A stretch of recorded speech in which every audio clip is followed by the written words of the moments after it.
চিঠিজোড়া ধারাবাহিক সিরিয়ালটির আগামী পর্বের আপডেট পর্ব চলে এসেছে। ভিডিওতে লাইক করে চলুন আপডেট প্রোমোটি দেখে আসি।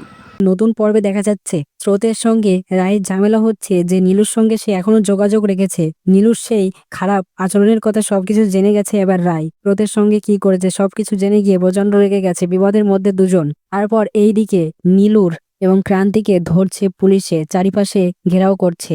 অন্যদিকে রায়ের আবার অসুস্থ বোধ করছে, কারণ সে আসন্ন সন্তানকে জন্ম দিতে প্রচন্ড পরিমাণে তার কষ্ট হবে। অনেক অসুস্থ হয়ে পড়েছে রায়, তাকে হসপিটালে নিয়ে চলে এসেছে হন্তদন্ত হয়ে অনির্বাণ। তাকে কি সুস্থ করতে পারবে অনির্বাণ? কি মনে হয় তোমাদের, রায়কে সুস্থভাবে বাঁচাতে পারবে এবং তার সন্তানকেও সুস্থভাবে জন্ম দিতে পারবে? কি মনে হয় সবকিছু? বন্ধুরা, এটাই ছিল মিঠিজোড়া ধারাবাহিক সিরিয়ালটির আগামী পর্বের আপডেট প্রোমোটি কেমন লাগলো অবশ্যই জানাবেন। এবং ধারাবাহিক সিরিয়ালটির যে এ সপ্তাহে টিআরপি 8.9, আর প্রথম অবস্থায় আছে কোন গোপনে মন বেসেছে, তারপরে আছে চিরদিনই তুমি যে ধারাবাহিক সিরিয়ালটি।